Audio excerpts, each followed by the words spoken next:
Imagine feeling stressed and overwhelmed, just wanting to escape. You grab a cozy blanket or your favorite snack, thinking, this will help. But what if those moments are hiding something deeper? It's easy to view self-soothing techniques as harmless. We all need a little comfort, right? However, there's a sneaky myth at play. These techniques can actually hinder your emotional growth, and most people don't even realize it. Think about it. After a long day, you pour yourself a glass of wine and sink into the couch. It feels good in the moment, but what are you really avoiding? You might think you are managing stress, but you're skimming over deeper issues that need your attention.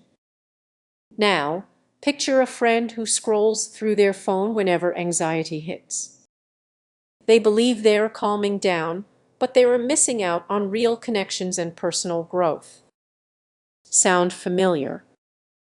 That's the trap of self-soothing. It feels like a lifeline, but it can pull you further away from understanding your feelings. Let's dig a little deeper. Each time you reach for comfort, you might be silencing a part of yourself that needs attention. The longer you avoid those feelings, the harder it becomes to confront them, creating a cycle of emotional stagnation. Maybe you've experienced this yourself. Stress leads to binge watching, overeating, or mindless scrolling. It feels good for a bit, but what are you really learning about yourself? The answer might surprise you. As the tension builds, consider this: what if those self-soothing moments are robbing you of valuable insights about who you are? They can create a false sense of control, masking the need for genuine self-reflection and growth, which can lead to feelings of isolation and frustration. So, what can you do instead? Start by sitting with your feelings, even when it's uncomfortable. Embrace that unease before rushing into your usual coping methods. This isn't about denying yourself comfort, it's about understanding what you truly need.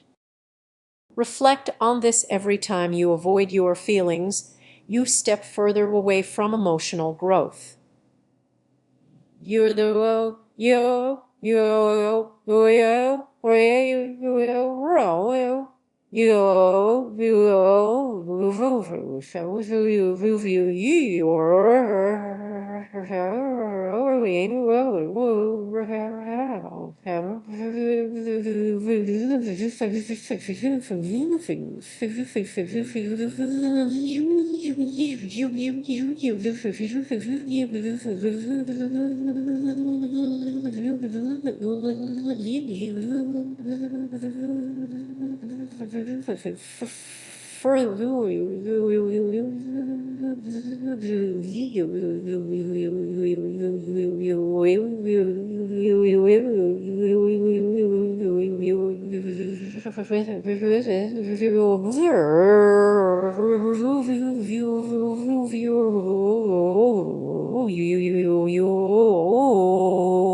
Recognizing the myth behind self-soothing is the first step toward a more fulfilling emotional journey.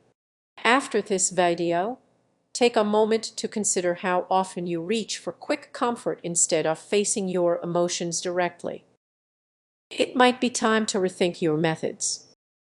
Remember, true growth comes when you embrace your feelings, not when you evade them.